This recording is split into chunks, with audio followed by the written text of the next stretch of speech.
Les actualités environnementales et énergétiques par Max Dubois Consultant et c'est parti.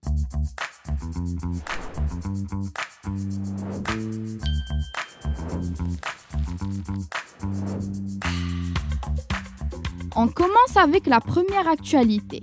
Marie Chabanan, directrice technique de DataCat, évoque pour Data Center Magazine la stratégie du groupe en matière de construction et de développement européen de ces data centers. Au programme de cette interview menée par Yves Grandmontagne sur le campus de Marcoussis, les grands enjeux, notamment en termes de digitalisation des process, de conception et de construction, la supply chain et l'environnement, mais également sur les coûts, les économies d'échelle, les innovations, les structures bas carbone, ainsi que la place des femmes dans le secteur des data centers. Et on continue tout de suite avec la deuxième actualité. Les tarifs de l'électricité vont augmenter de 10% au 1er août. Le 17 juillet 2023, le gouvernement a annoncé une augmentation du prix de l'électricité au tarif réglementé de 10% en août 2023, en impliquant le bouclier tarifaire encore en cours jusqu'à 2025. L'augmentation de 10% du prix de l'électricité pour août correspondrait à une hausse moyenne des factures de l'électricité avoisinant les 160 € par an, soit un peu moins de 15 € par mois.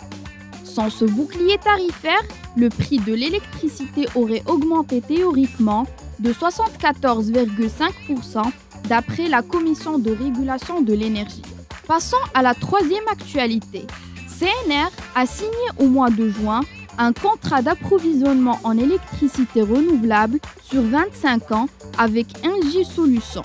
Il s'agit donc du premier contrat Power Purchase Agreement photovoltaïque signé par CNR.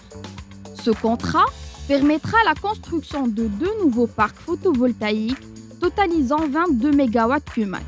Il traduit donc l'une des ambitions de CNR, soutenir les entreprises et les collectivités françaises dans leurs efforts de décarbonation en leur permettant de maîtriser le coût de leur consommation énergétique. Passons à la quatrième actualité.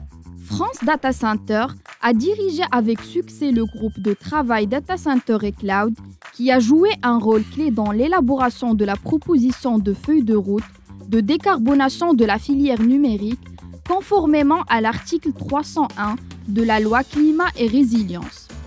Grâce aux travaux réalisés pendant 6 mois, le groupe a identifié et présenté lors de la deuxième réunion du Haut Comité numérique responsable 6 leviers essentiels pour réduire les émissions de gaz à effet de serre dans la filière, classés par ordre d'impact et d'importance. Et pour notre dernière actualité, parlons du Panama Digital Gateway, qui est un data center d'atterrissage et de connectivité qui se veut plaque tournante du numérique pour l'Amérique centrale, la région andine et les Caraïbes. Panama Digital Gateway est situé à Corozal, proche de Panama City.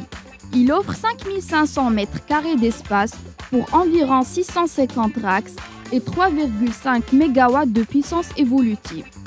Il est intégré à la dorsale mondiale de Sparkle qui s'étend sur plus de 600 000 km de fibres à travers l'Europe vers l'Afrique, les Amériques et l'Asie. C'est également le point d'atterrissage de Curie, le système de câbles sous-marins reliant la Californie au Chili avec un branchement au Panama développé par Google et Sparkle. Et à bientôt pour de nouvelles actualités environnementales et énergétiques.